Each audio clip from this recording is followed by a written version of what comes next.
자, 오늘은 순서가 조금 다르죠. 엔진이 트렁크에 있기 때문에 순서가 좀 다릅니다. 자, 마저 엔진 쪽에 연관된 뒷바퀴를 보도록 할게요. 아까 이제 차가 위에 있어서 안 보였는데 여기서 보면 이 터빈이죠. 이 터빈이고 여기로 들어가는 두 개의 오일이 이 배기 터빈의 냉각 쪽에 관련된 것들로 들어가고 여기서 들어간 게 이제 이쪽으로 해서 다시 엔진으로 들어가죠. 그리고 아까 이쪽을 통해서 이렇게 위에서 저쪽에서 들어온 공기가 에어 필터를 통해서 터빈으로 들어가고 터빈에서 스프럽 된 게 여기를 타고 이제 저쪽으로 삥 돌아서 전치식 인터쿨링을 통해서 엔진으로 들어갑니다. 아까 제가 엔진 위치를 슈퍼카 만치로 더 블럭을 내리지 않았다, 10cm 정도 떴다, 아쉽다 그랬는데 여기서 보니까 이게 지금 필터거든요. 이 필터, 엔진의 필터 밑에 쪽인데 배기 라인이 보통 슈퍼카들은 엔진이 V로 돼 있으니까 V 쪽의 밑에 쪽으로 배기 라인을 빼고 밑에 크랭크축 밑에 있는 엔진 블럭을 최대한 밑으로 내릴 수 있었는데 얘는 엔진 블럭이 옆으로 있기 때문에 여기까지만 와도 웬만한 슈퍼카의 엔진들 만치로 굉장히 무게중심이 낮고 이 배기 라인이 이쪽에 있다 보니까 이 높이를 맞추려면 여기까지 엔진 블럭이 올 수가 없는 거죠. 만약에 여기까지 엔진 블럭을 내리면 배기 라인이 또 내려가는 거죠. 그렇게 되면 밑도 끝도 없이 계속 내려가야 되니까 아까 제가 말한 부분이 포르쉐가 의지가 없어서 안 내린 게 아니고 수평대양 엔진의 특성상 더 이상은 내릴 수 없다라는 걸로 정의가 되고요. 마찬가지로 차체 어디에도 이 차는 스틸의 사용이 없습니다. 다 그냥 차체를 알루미늄으로, 포르쉐는 옛날 공랭식부터 다 그렇게 했으니까 싹 다 알루미늄이고 약간 특이한 거는 뒤에 엔진이 있기 때문인지 몰라도 뒷바퀴의 댐퍼가 보통 차들은 수직으로 대부분 서 있죠. 이렇게 수직으로. 근데 얘는 지금 보시면 얘가 이렇게 뒤로 돼 있죠. 역캐스트가 있는 거예요. 역캐스터. 보통은 뒷바퀴는 앞쪽은 앞쪽으로 이렇게 캐스터를 주고요. 이 댐퍼나 스프링을 세울 때 뒷바퀴는 수직으로 세우는데 얘는 뒤쪽에 무게가 있으니까 댐퍼를 역으로 캐스터를 줍니다. 그래서 뒤쪽에서 눌려지는 무게에 의해서 얘가 눌릴 때 역으로 올라가게끔 한 거죠. 뒤쪽에 있는 무게를 생각해서 이렇게 한 건데 이거는 과학적으로 설명을 하자고 하면 되게 좀 복잡해요. 얘가 이렇게 서 있을 때랑 이렇게 서 있을 때랑 뒤쪽에 무게를 갖고 있으면 이렇게 서 있어야지만 이 바퀴가 올라갈 때 뒤쪽에 있는 무게를 잘 떠안기 때문에 얘를 뒤쪽으로 이렇게 꺾어 놓은 건데 요거는 제가 이제 피타고라스의 정리를 좀 응용해서 설명을 해야 되는데 제가 좀 가방끈이 짧다 보니까 피타고라스의 정리의 끝만 알아요. 답이 없다. 브레이크는 보기에는 좀 뭔가 싸 보여요. 그리고 투피스를 쓰지 않고 재질도 스틸이고 이 벨하우징도 그렇게 고급 소재 같지가 않아요. 그래서 약간 좀 실망감이 들어요. 이 안에 있는 벤틸레이션의 구조만 굉장히 홈을 잘 파놔갖고 냉각이 잘 되게 해놨는데 이 디스크 전체와 벨하우징을 봤을 때는 뭐야?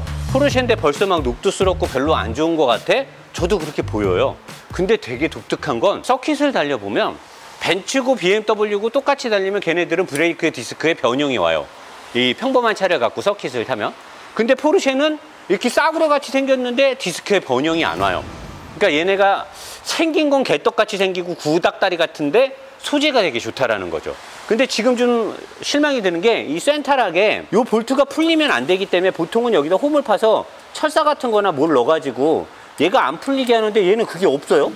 이거 잘하면 달리다가 이게 풀리는 거 아닌가 모르겠어. 왜 이거가 이 락핀이 없는지 모르겠어요. 그게 있어야 되는데. 자, 그리고 가장 특이한 건 오리지널 WC 본이에요. 여기에 메인 로우암이 나오고요. 텐션 스트로 트레일링 암을 해주는 밑에 쪽 로우암이 나오죠. 근데 로우암에서 얘는 요렇게 꺾어요. 밑으로 와서 요렇게 밑으로 꺾어져요. 얘 완벽한 로우암은 쭉 와서 양쪽으로 굉장히 세게 이 너클암을 잡죠. 그리고 앞쪽에 있는 트레일링 암의 역할을 해주는 로우암은 와서 이렇게 꺾여요. 이렇게 되면 제가 늘 말하는 우회전을 세게 꺾었을 때 차가 이쪽으로 눌리면 이 바퀴가 올라가죠. 올라갈 때 얘는 이렇게 꺾여 있으니까 이렇게 얘가 눌리면 어떻게 되겠어요? 이렇게 눌리면 얘를 바깥으로 밀죠. 그러니까 우회전을 세게 꺾을 때 바깥쪽 뒷바퀴가 캠버, 마이너스 캠버로 벌어지는 거. 이쪽이 벌어지는 거죠. 외계인이 만들었잖아. 벌어만 져갖고는 안 되는 거죠. 위쪽에 있는 이 레트럴 암하고 그 다음에 토 컨트롤 링크가 있는데 이게 요 하나, 둘, 여기 셋, 그 다음에 여기 네까지 이것만으로 완벽하게 WBC 본인데 하나를 대각선을 더 걸었어. 위에다가 요거 이렇게 위에다가 하나를 더 걸어가지고 얘까지 하면 암이 5개예요. 5개로 멀티링크가 됐는데 얘는 위로 올라가게 되면 어떻게 되느냐, 얘를 안쪽으로 끌어당기죠. 얘가 바깥으로 디스크를 밀어서 마이너스 캠버로 하부 쪽에 접지를 위해서 바깥으로 밑에 쪽 바퀴를 벌리는데 얘는 위쪽을 안으로 당기면서 대각선으로 당기니까 이게 토아웃으로 벌어지는 거죠. 그러니까 공격적인 코너링을 할 때 뒷바퀴가 바깥으로 벌어짐시롱 앞이 투아웃으로 벌어지는 거예요. 앞도 벌어지고 밑도 벌어지고. 그러면 뒷바퀴가 완벽하게 아스팔트를 그냥 파고 가는 거예요. 웬만한 허물허물한 아스팔트는 이 타이어에 아스팔트가 뜯겨져 나가는 거죠. 그래서 더럽게 예리한 코너링이 가능한 거예요. 거기다가 305mm의 광폭을 넣어놨으니까 그 쫀쫀한 접지력은 어마어마할 거 아닙니까? 그게 바로 포르쉐의 코너링인 거죠. 포르쉐를 갖고 코너를 잡아 돌리면 무지막지합니다. 앞에서 제가 또 설명을 드려요. D가 그렇게 무지막지하게 날아오면서도 오버로 돌지 않고 완벽하게 코너를 제압하고 가는 마법의 포르쉐 핸들링을 알려드릴 거고요. 그리고 최대한 풍부한 쇼바감과 운동 성능을 위해서 굵은 그리고 가장 긴 댐퍼를 고급 소재 알루미늄 브라켓 등을 써서 만들어놨는데 이 소재가 되게 특이해요. 댐퍼의 소재가 슈퍼카들 중에 앞바퀴의 승차감을 좋게 하기 위해서 앞바퀴의 댐퍼는 알루미늄 소재를 쓰고 뒷바퀴의 댐퍼의 소재는 스틸을 쓰는 거, 제가 예전에 맥라렌인가 람보르기니에서 그런 설명을 했어요. 근데 얘는 앞바퀴는 스틸 소재의 댐퍼 ሾ크 스테이를 썼어요. 근데 뒷바퀴의 ሾ크 스테이너, 요게 좀 ሾ크 스테이라고 합니다. 이 쇼바의 케이스가 스틸도 아닌 것이 플라스틱도 아닌 것이 되게 독특한 소재예요. 자석이 안 붙잖아요. 일단 스틸은 아니죠. 근데 두드려 봤을 때 알루미늄도 아니에요. 요거 아시는 분이 있으면 댓글 좀 달아주세요. 굉장히 독특한 소재로 댐퍼를 만들어 놨고요. 스프링의 건선도 이게 뭐 굉장히 일반 차들하고는 다르죠. 아무래도 뒤에 엔진이 있으니까. 근데 제일 특이한 건 뒷바퀴 댐퍼가 역캐스터로 뒤로 벌어졌다는 거죠. 요것만으로도 이 차의 뒷바퀴의 느낌이 다른 차랑 다르다고 볼 수 있는 거고요. 뒤에가 무거우니까 뒤에도 포피에 약간 큰 캘리퍼가 들어가 있습니다. 그리고 브레이크 캘리퍼하고 디스크를 냉각하는 냉각 통로, 에어로 터널이 이렇게 있죠. 대단하죠. 여기만 봤을 때 역시 포르쉐는 외계인을 지져갖고 차를 만든다. 그리고 너클함도 막 그냥 구멍 뻥뻥 뚫려갖고 최대한 가볍게 만들면서 엄청 크게 만들어놔서 아주 그냥 끝장나다라는 거 말고는 할 말이 없습니다. 앞바퀴로 가겠습니다. 자, 이제 앞바퀴로 왔습니다. 앞바퀴에 와서 자, 뒤쪽에 와서도 마찬가지로 이 포르쉐는 어디에도 스틸 소재는 없습니다. 전부 다 알루미늄으로 되어 있고요. 가장 이제 이 포르쉐에서 독특한 부분이 완벽한 고성능의 스포츠카인데도 불구하고 앞바퀴의 서스펜션이 맥퍼슨이에요. 물론 BMW도 맥퍼슨으로 엄청난 핸들링의 특징을 뽑아내고 있는데 포르쉐는 너무나 고출력이잖아요. 너무나 슈퍼 스포츠카고. 그럼에도 불구하고 이 맥퍼슨, 밑에만 암이 있는 이 맥퍼슨을 쓰고도 어떻게 그런 고성능을 내냐라고 하면 이 차는 뒤에 모든 무게중심이 있기 때문에 앞바퀴의 서스펜션이 너무나 강하게 완벽한 접지를 이루게 되면 코너에서 앞바퀴가 너무 접지가 세게 나면 뒤가 날아가겠죠. 무게 때문에 오버로 그냥. 그래서 앞바퀴가 어느 정도 언더를 가져갈 수 있게끔 했던 거고 처음에 911을 만들었을 때부터 앞바퀴 쪽이 너무 가볍기 때문에 앞바퀴 서스펜션을 아주 공격적으로 만들진 않았었어요. 그래서 맥퍼슨인데 맥퍼슨은 코너링에 있어서 한계가 있잖아요. 그 한계를 포르쉐는 그러니까 무게의 한계 불리함 때문에 어쩔 수 없이 앞바퀴의 서스펜션의 캐퍼시티 능력치를 내려놨고요. 내려놓은 상태에서도 고성능을 내야 되기 때문에 얘는 위쪽에 어퍼함이 없죠. 로우함만 있고 어퍼함이 없어. 어퍼함이 없는 대신에 이 자체 댐퍼의 이 자체가 이 바퀴 전체에 지지대 역할을 따로 합니다. 이쪽에서 이렇게 보면 너클암이 통짜로 연결돼서 굉장히 굵어요. 앞이 가벼운데도 불구하고 이 자체가 다른 어떤 차보다 굉장히 캠버, 이렇게 벌어진, 바깥쪽으로 벌어진 캠버 각도도 되게 심하고요. 캐스터 각도도 정확하게, 그러니까 암들이 잡고 있고 댐퍼가 부수적으로 달려있는 게 아니라 얘는 이 댐퍼 자체가 하나의 그냥 기둥축이에요. 그래서 포르쉐는 앞이 가벼운데도 불구하고 코너링 같은 데를 했을 때 핸들링 느낌이 다른 어떤 차하고도 완벽하게 다른 이유가 이 자체가 이 여기를 타고 또는 이 타이로드를 타고 핸들을 타고 전해지는 느낌이 운전자가 느끼는 그 필링이 되게 다른 거예요. 얘가 기둥 역할을 하는 거죠. 이 앞바퀴 전체의 너클암과 브레이크 디스크를 가지고 바퀴가 여기 달려 있는데 댐퍼와 스프링이 이 너클암의 상당 부분 지지대 역할을 해요.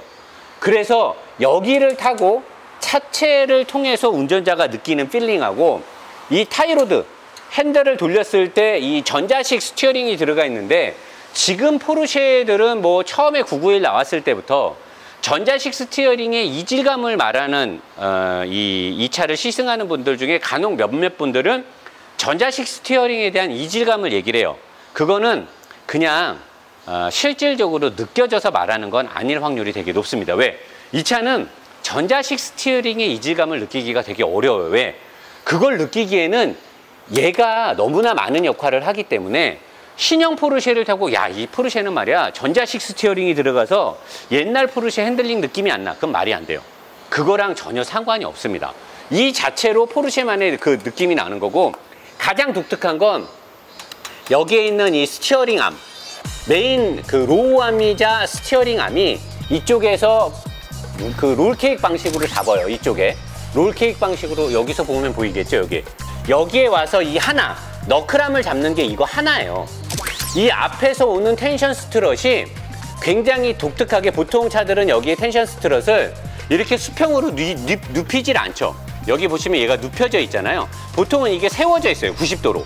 근데 얘는 이걸 눕혀서 여기에 잡는 로우 암에 잡히는데도 눕혀 있어요. 그러니까 얘가 옆으로 이렇게 까딱까딱 움직이는 것만 하는 거고 위아래로 움직이는 거는 별로 역할 수행을 안 하죠. 그래서 얘는 이 메인 로우암하고 댐퍼하고 스프링 이 지지대만으로 여기에 대한 모든 강성을 잡아주고, 얘는 핸들을 돌렸을 때 그 느낌을 어시스트를 해주는 거예요. 텐션 스트럿이.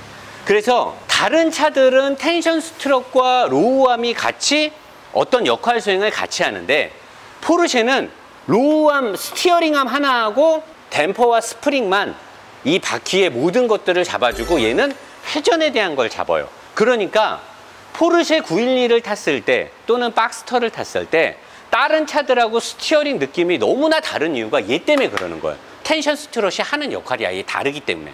이게 처음 타는 사람들은 되게 이상한 느낌을 갖게 돼요. 그래서 포르쉐 이게 핸들링이 좀 이상하다는데 얘를 계속 타보면 익숙해지기 시작하면 스티어링을 통해서 노면을 다 읽어버려요. 지금 노면의 아스팔트에 돌멩이의 크기가 어느 정도까지 과장을 한다면 그것까지 느낄 수 있을 정도로 굉장히 예리하게 돼 있고요. 텐션 스트럿이 이렇게 너클암을 잡고 있지 않고 로우암에 꽂혀 있으면 너클암을 세게 못 잡아서 불리한 거 아니냐, 노사장. 그래서 얘가 역할 수행을 하고, 그 다음에 이 타이로드도 일반 차들하고 되게 다르게 스티어링을 돌려주는 타이로드가 굉장히 강하게 체결이 되어 있습니다. 그래서 이 포르쉐의 특징이 나오는 거고, 댐퍼와 스프링도 굉장히 다르죠. 보통 차들이 앞에 이렇게 작은 스프링과 건선량이 이렇게 얇은 스프링을 쓴 차가 거의 없잖아요. 우리들이 타는 모든 차들은. 슈퍼카들도 마찬가지고. 그래서 포르쉐는 일반 차들과 다른 느낌이 나는 거고요. 이 차는 다른 포르쉐에 없는 이쪽, 이 위에 벌크 쪽, 댐퍼가 꽂히는 이 휠하우스의 벌크 쪽과 차대의 인사이드 패널이 나가는 쪽을 잡아주는 브릿지 역할의 보강대를 2개를 설치했어요. 아마도 이 브릿지 2개를 통해서 다 알루미늄인데 얘만 지금 스틸이거든요. 얘도 스틸이고 얘도 스틸인데 이거를 통해서 더 단단한 하체 느낌을 운전자는 받게 돼요. 이 차가 이전의 포르쉐보다 997보다 앞쪽이 훨씬 더 딱딱한 느낌은 아마도 이 2개의 막대기가 보강이 되면서 훨씬 더 딱딱한 느낌을 운전자가 느끼게 될 겁니다. 이것도 참 대단하죠. 대단하고, 그 다음에 앞쪽에 여기에 있는 게 하나는 뒤쪽에 이렇게 우리가 보이는 쪽에 있는 건 에어컨 컨덴서고 그 앞쪽에는 냉각수를 쿨링해주는 라디에이터가 있고요. 이 신형의 992 포르쉐는 고속도로에서 110km, 120km 항속으로 엔진의 RPM이 높지 않을 때 굉장히 부드러움으로 나갑니다. 그 부드러움으로 나가는 것 중에 첫 번째가 전체적인 에어로다이나믹이 굉장히 차가 본넷 이 후드가 얇아졌어요. 얇고 넓어졌어요. 이전 911보다도. 그 다음에 여기가 막힙니다. 제가 그 BMW나 고성능 벤츠 같은 거 할 때 플랩으로 앞에를 막아버리면 이쪽으로 들어가는 공기의 저항을 차단시키기 때문에 어차피 지금 가운데도 막혀 있잖아요. 막혀 있고 여기까지 막아버리면 앞쪽에서 받는 바람의 저항이 이쪽으로 투과되는 게 없으니까 굉장히 조용하게 부드럽게 요트를 타고 물리를 떠가듯이 굉장히 부드럽게 항속을 해요. 그러니까 지금 나온 이 최신의 포르쉐는 GT카의 성격까지도 다 내포를 하고 있는 거죠. 원래 포르쉐 911은 GT카의 성격이 별로 없었어요. 재밌는 스포츠카였는데 지금의 이 992에 와서는 GT카의 그런 넓은 주행 능력까지 포용하고 있는 거죠. 포르쉐의 진화의 끝은 어디까지인지 모르겠으나 근데 이렇게 보면 조금씩 소재에 대한 이 원가 절감들이 보이는 게 좀 안쓰러워요. 예전에 포르쉐는 절대로 소재에 있어서만큼은 타협점이 없었는데 지금은 포르쉐도 돈 욕심이 있는 것 같아요. 폭스바겐에서 그렇게 압박을 넣는 것 같은데 그런 부분이 좀 아쉽고 앞바퀴도 마찬가지로 소재는 그렇게 좋아 보이진 않죠. 근데 이 옆에 이런 데를 보면 일반 자동차하고는 좀 브레이크 소재가 다르기 때문에 얘네가 서킷에서 잘 버티겠죠.